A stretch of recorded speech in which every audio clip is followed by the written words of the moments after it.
Get the Heavenly Realm Healing MP3 at JasonGallant.ca.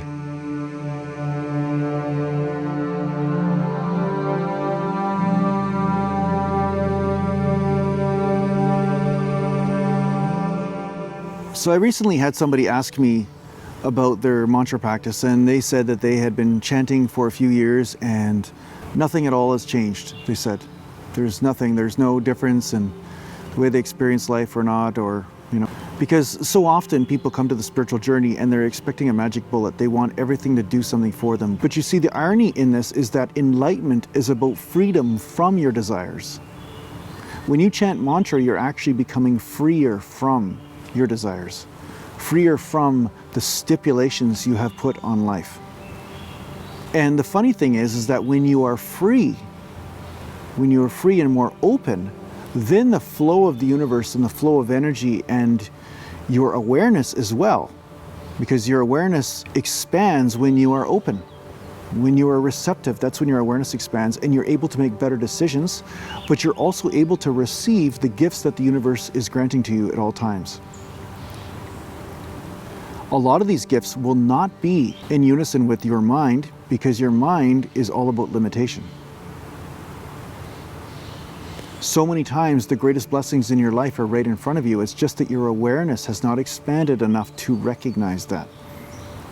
You can't see what's right before you because you are too ignorant. You're looking in one small spot.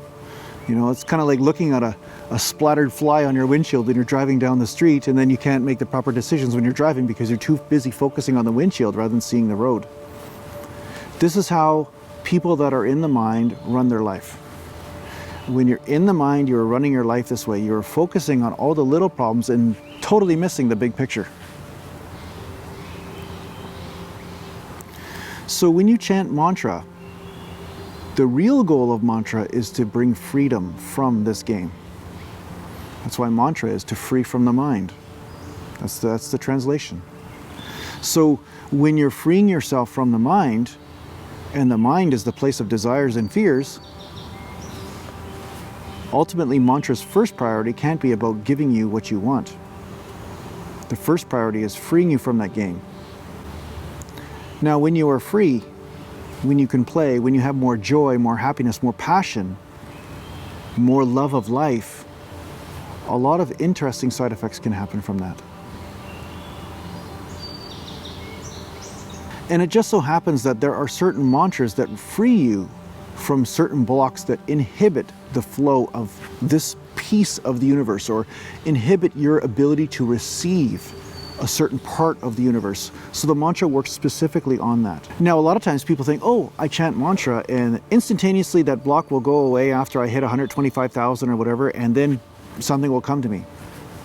But it doesn't always work like that, although it can. But more often than not, what I've found is that the mantra will put you face to face with that block itself. And in that moment, it's time for you to become humble, to receive that energy of that moment. Perhaps it's fear that is preventing you from moving further in your life or dealing with a certain problem. Perhaps it's shame, anxiety. Perhaps it's your identification with yourself and worrying about what others might think. The mantra will put you face to face with that, and that's what we call the spiritual cleanse. And I have a bunch of videos on that under the mantra playlist section of this YouTube channel. This is when you must engage your heart. You must let go of your point of view. You must become receptive to that energy, that pain or that suffering that you are feeling around such an issue. This is when your meditation practice is important. Perhaps it's pranayama. These are all ways that you can disengage the mind at the same time as become one with this energy. And then see what happens. But so often people will chant a mantra and then they will come face to face with this energy, and then they will reject that energy and say, oh, I don't like that, that feels bad, I don't like this, and then they'll push it away. But this was the gift that the mantra is giving to you. This is the blessing. This is the solution to the problem that you're wishing to fix, to solve, to become one with. You're becoming one with the root energy that created the problem in the first place. You could think of it as a karmic app, a karmic program, karmic code, kind of like in the Matrix. And it comes in the form of pain, emotional pain. Now, this emotional pain is only pain because you have resistances to this energy. But when you let go of that resistance, let go of that judgment, then something wonderful happens. It's a lovemaking with the universe. There is a blissful experience of union that happens. And it happens in small steps. So again, you must be open to receiving what the universe is giving you. Don't put stipulations on what you should receive. Receive. Just receive. Don't tell the universe what it should be giving you. You just receive what the mother is giving you and see what happens from there. Because the mother knows best.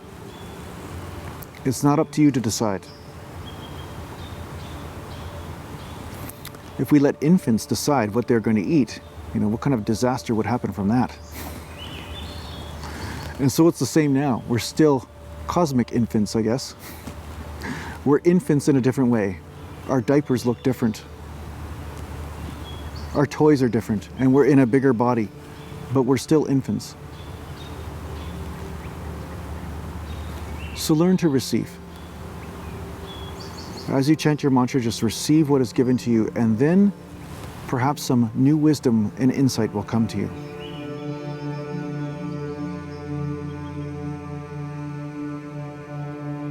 I hope this helps. Take care for now.